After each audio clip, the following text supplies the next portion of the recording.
In the headlines for this hour, VTV News, unlocking preferential capital for real estate.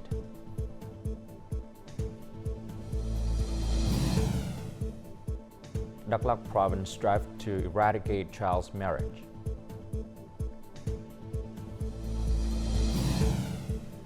And in our news, efforts to de-escalate tensions on Korean Peninsula.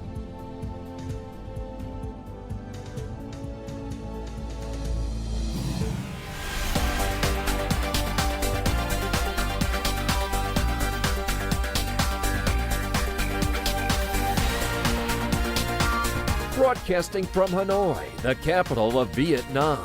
VTV News starts right now. Hello, it's 3 p.m. local time in Hanoi, and you're watching VTV News. During a regular government press conference, the leader of the State Bank announced that the economy in 2024 is expected to show significant signs of improvement with an increase in investment demand. To meet this investment and development need, the banking industry plans to inject nearly $41 billion into the economy, which is an increase of nearly $2 billion by 2024.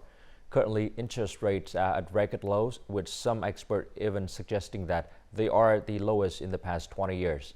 The State Bank has implemented new mechanisms for credit management this year, assigning a credit limit of 15% to all credit institutions before January 1st. If a bank or credit institution achieves this target and still has the capacity to provide additional capital to the economy while ensuring system quality, safety, and maintaining macroeconomic conditions, the State Bank will continue to approve further credit. Despite having adequate preferential credit and policies for real estate, there's still a housing shortage in Vietnam. According to the Vietnam Real Estate Associations, the main reasons for this shortage include difficulties in land prices and ground handover, as well as the lack of a legal basis for businesses to prove their capabilities and access preferential loan sources. A preferential credit package of nearly $5 billion offering low interest rates, was implemented for social housing investors and buyers. However, only about $4.3 million of this package has been disbursed. As a result, the country has only achieved approximately 5% of the planned social housing development for the period 2021 to 2025. The capacity of real estate businesses to absorb capital is still weak. Therefore, it is necessary to implement synchronized solutions to improve the financial health of businesses and investors. This will enable them to better absorb capital and benefit from preferential policies. However, some opinions suggest that meeting the needs of businesses with additional preferential capital will still be challenging. As such, it is essential for businesses to restructure their products in order to develop a sustainable supply. Real estate businesses are able to borrow at a favorable interest rate. However, due to the unfavorable market conditions, these businesses are facing challenges in demonstrating their ability to repay debt and access preferential capital. Businesses must restructure their products in line with market requirements, housing segments, costs, and prices in order to lower their costs and selling prices. That's the most important thing to do to boost the real estate market. Statistics show that the total market supply in 2023 exceeded 55,000 units, which is equivalent to an 18% increase compared to the pre-pandemic period. In 2024, if credit policies have a more positive impact on businesses and the market, the supply is forecast to increase by over 20%. Several component projects of the North-South Expressway were inaugurated and put into use in 2023. These include the National Highway 45 Nghi Sơn and Nghi Sơn Diễn Châu sections, which pass through Thanh Hóa and Nghệ An provinces with a total length of 94 kilometers. This development is crucial for promoting trade and creating conditions for the growth of regional urban areas and service industry tourism centers in the two provinces and the north-central regions as a whole. The Nghi Sơn Diễn Châu section of the North-South Expressway is 50 kilometers long and has a total investment of over $295 million. It has been open to traffic since October 2023, connecting seamlessly with the expressway system from Hanoi to Nghệ An. This route has improved travel for people, reduced travel time between provinces, and decreased traffic congestion and accidents on National Highway 1A. It's very convenient. It also shortens much of my travel time. The road from Ninh Bình to Nghi Sơn is of good quality and smooth. By connecting to the local road system, the North-South Expressway project creates favorable conditions for the development of localities. It has played a key role in promoting socio-economic development, facilitating transportation between localities, and attracting investors. This expressway is beneficial for linking economic regions between provinces. Nghi Sơn is the focal point for exporting goods internationally. This expressway will create favorable conditions for transporting goods. To enhance the effectiveness of investments in the expressway infrastructure, Thanh Hóa has allocated over $369 million to construct new routes that will connect the North-South Expressway with local main roads, seaports, and airports. This initiative aims to facilitate the development of urban areas, industrial parks, tourist destinations, and high-tech agricultural areas. Recently, the Mỹ Thuận-Cần Thơ Expressway has been put into operation, improving linkages in agricultural consumption. The Mekong Delta currently accounts for approximately 90% of rice output, nearly 65% of aquaculture, and almost 70% of exported fruit. As a result, addressing transportation infrastructure bottlenecks is expected to create more opportunities for agricultural productions and trade. 11 tons of green-skinned mangoes from Nzong will be exported to the U.S. and Australia. The efficient transportation infrastructure has facilitated the expansion of the business's raw material areas across the Mekong Delta. The current expressways have helped reduce transport time in some localities, such as Cần Thơ and Nha Trang. As a result, we can deliver green-skinned mangoes on time for eradication and transportation to ports for export. Improved infrastructure will create a driving force for strong consumption and brand promotion of agricultural products from the Mekong Delta in the domestic market. Our supply chains have been convenient, allowing us to optimize the transport of our products. Our customers are able to enjoy agricultural products from the Mekong Delta. Furthermore, upgrading transportation infrastructure will enhance the quality of fresh agricultural products. According to the Vietnam Fruit and Vegetable Association, although post-harvest losses typically range from 20 to 40%, the highest loss rate for Mekong Delta agricultural products during transportation is approximately 10%. Improved road systems have helped reduce post-harvest losses. The government's investment in the transportation system will promote the export of agricultural products. The Mekong Delta contributes over 31% of the GDP of the country's agricultural sector. Having a convenient transportation infrastructure is seen as a solution to eliminate connectivity issues in the largest agricultural production hub of the country. In 2023, Vietnam rice export reached a record value of $4.78 billion, representing an increase of over 38% compared to 2022. Despite natural disasters, supply chain disruptions, and global food crisis risks, Vietnam has maintained a strong presence in rice exports, establishing itself as a reliable supplier and contributing to global food security. According to the Ministry of Agriculture and Rural Development, the country's rice output last year reached 43.4 million tons, a 1.7% increase from 2022.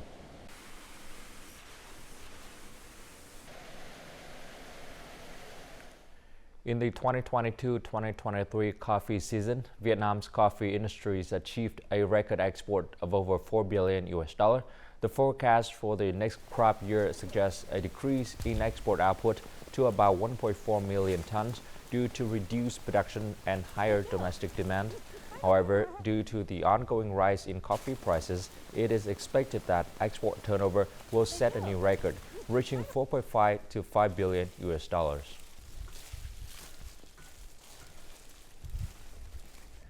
In 2023, Vietnam sustained its trade surplus for the 8th consecutive year, reaching an estimated surplus of nearly 30 billion US dollar, twice the figure recorded in 2022. This ongoing trade surplus has played a vital role in stabilizing the macroeconomy and bolstering the foreign reserve. Amid global economic challenges, these achievements can be attributed partly to proactive trade promotion initiative aimed at diversifying export markets and exploring opportunities with potential partners. A sharp decline in purchasing demand caused traditional import partners in Europe and the United States to be cautious with their import plans. However, this business achieved a remarkable 146% increase in export sales last year. We are proactively gaining a foothold in new markets such as the Middle East and China. Some traditional food export markets have difficulty cultivating crops due to climate change, which opens up huge opportunities for Vietnamese goods. Market diversification strategies, driven by free trade agreements, or FTA, have significantly increased the number of Vietnamese goods entering new markets.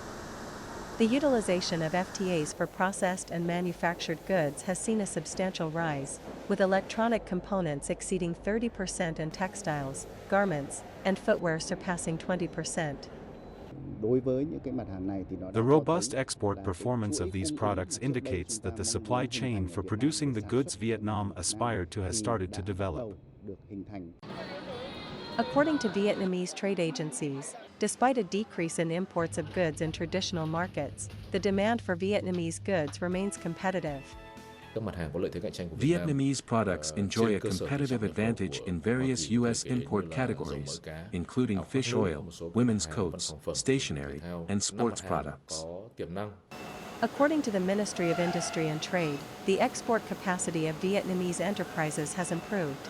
Although challenges persist, businesses still have significant opportunities to enhance their competitiveness in emerging markets by proactively responding to consumer demand and deploying comprehensive, long-term strategies. Coming up next on VTV News, Đắk Lắk province strives to eradicate child marriage.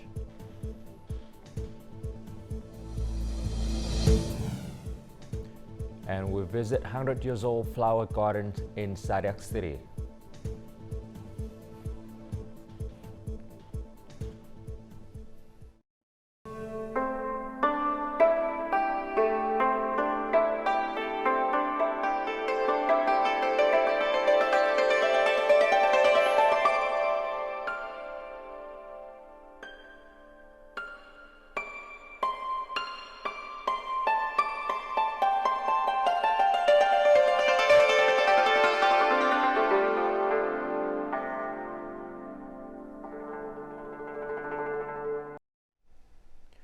Đắk Lắk province has a population of over 1.8 million people and is home to 49 ethnic groups.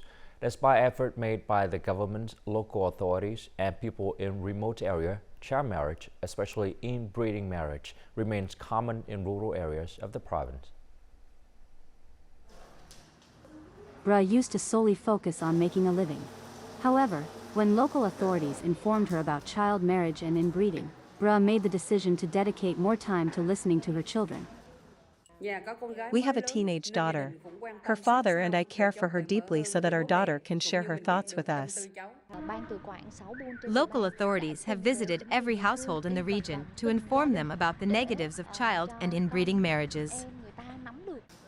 To address the issues of child marriage and inbreeding, it is crucial to provide official information and offer classes on useful cultural and artistic activities. Local authorities have also taken steps to encourage and support ethnic students who are at risk of dropping out of school. When my teacher gave me a bicycle, I was very happy. I no longer feel tired when I go to school. I don't want to disappoint my teachers, so I will study hard. Local authorities have made efforts to educate people about the risks of child marriage, and the problems have been resolved. Contests to enhance understanding of the law on marriage and family are regularly held among various ethnic groups. As a result, the prevalence of child marriage and consanguineous marriage in Dak Lak province has significantly decreased. According to the Vietnam National Tourism Administration, the number of searches by international tourists for Vietnam tourism increased by over 75% last year, placing it 6th globally. The top markets searching for Vietnamese tourism include the United States, Australia, Japan, India, and South Korea. In addition to Ho Chi Minh City and Hanoi, the most searched destinations are the famous beach tourism spots of Da Nang and Phu Quoc. Following closely are Hội An, Nha Trang, Đà Lạt, Huế, and Phan Thiết. This year, the tourism industry aims to welcome 17 to 18 million international visitors.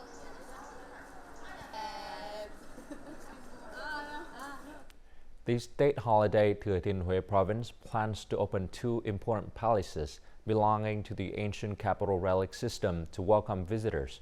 After 6 years of restoration, Kiến Trung Palace is fully prepared to display its content, including the palace story and related antiques. Thái Hòa Palace will have its protective fences removed, undergo cleaning and landscape renovation, and display artifacts such as replica thrones and versions of dragons from Vietnamese dynasty.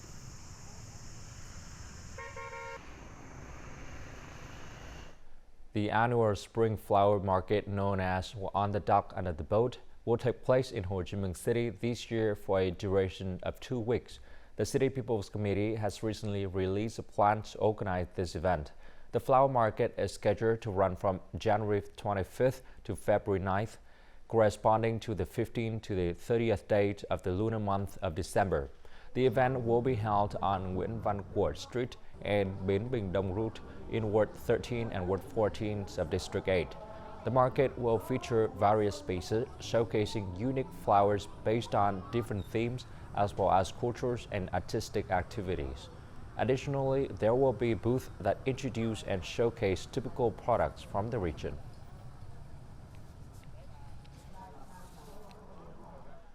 When discussing ornamental flowers in the Mekong Delta region, Sa Đéc City in Đồng Tháp province stands out as the region garden for these flowers.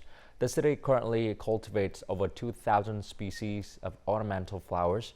The occupations of cultivating ornamental flowers has been passed down through generations. More on this in the following story. Nguyen Hao is a 4th-generation cultivator of ornamental flowers. She and her family take care of a beautiful garden, with a particular emphasis on roses and agricultural tourism products. Their brand is widely recognized nationwide. I also want my rose garden to be known not only by domestic but also foreign tourists. Many people from all corners of the country have come and settled down in this city due to their love for flowers. I like living here and cultivating flowers. I chose this profession because the income is stable. I'm focusing on growing raspberries, and my products have been very successful in the market. My father sells products traditionally, but I chose to sell flowers on online platforms. Modern advertising methods can help people learn about my garden. For centuries, Sa Đéc Flower Village has been a haven for flower artisans who possess a deep affection for the land and a passion for flowers. Through generations of dedicated gardeners, this land has blossomed into a vibrant city of flowers. Coming up next in our world news, efforts to de-escalate tensions on Korean Peninsula.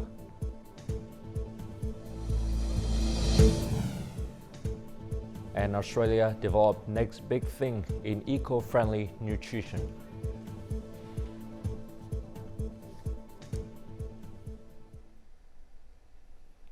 The U.S. government on Friday called on North Korea to exercise restraint and return to dialogue after the North Korean military conducted artillery firing exercises in the southwest sea of this country. The U.S. State Department spokesperson stated that Washington has no hostile intentions towards North Korea, and Pyongyang needs to engage in substantive discussions on determining how to manage military and constructive risk as well as peace on the Korean Peninsula. The statement was made after North Korea fires nearly 200 artillery shells into waters near South Korean islands. Pyongyang later affirmed that the drills does not affect, even indirectly, South Korean islands. North Korea also warned that there will be an unprecedented strong response to recent drills of South Korea and the United States.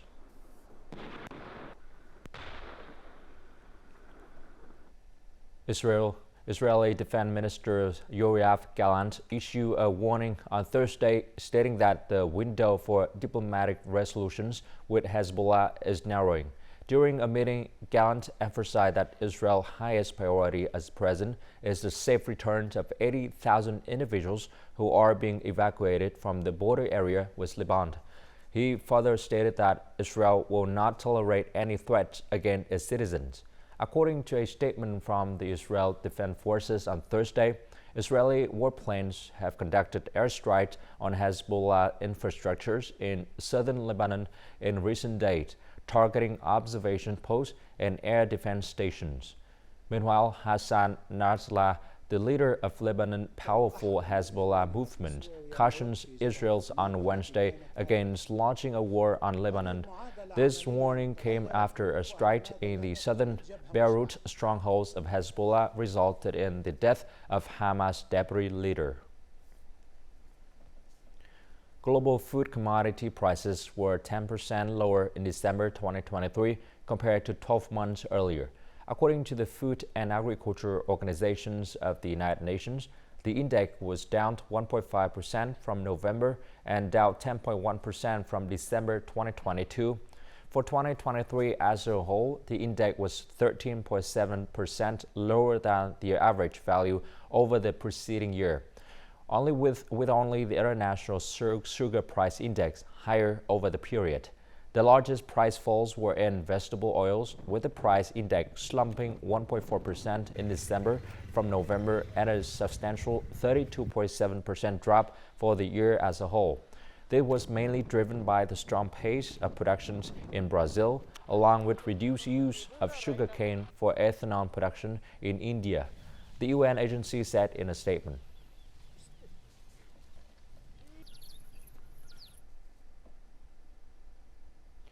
Lupins, a legume belonging to the Phie family, are offering a more sustainable alternative to soy as a source of plant protein, with several advantages in the quest for eco-friendly nutrition. More in the following story.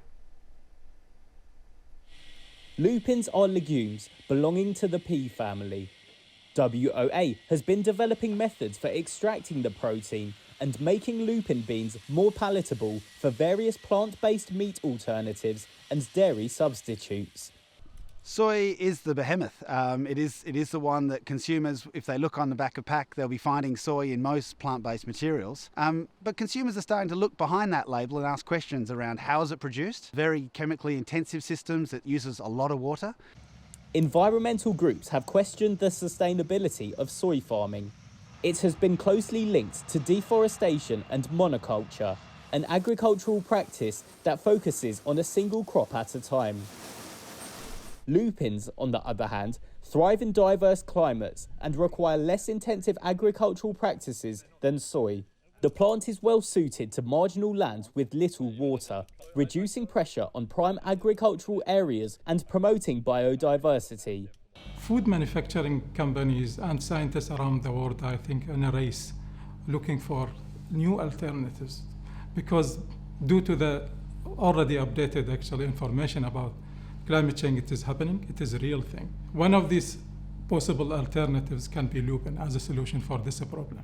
Western Australia grows about 3/4 of the world's lupins, and wide open agriculture and the Australian government sees huge potential as the demand for sustainable and plant-based protein sources continues to rise. Just to check the texture.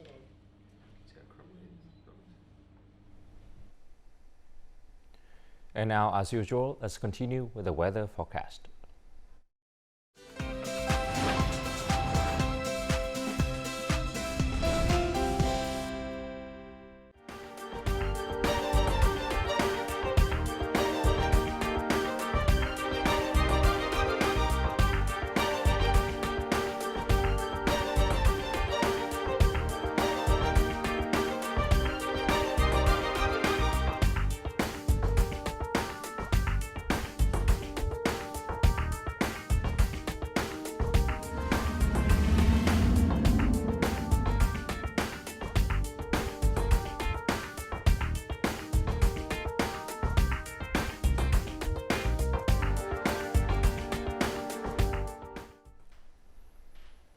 And that's all the news for today. To rewatch the program, you can log on to VTVgo.vn or YouTube channel at youtube.com/VTV4go or download our mobile application VTVgo.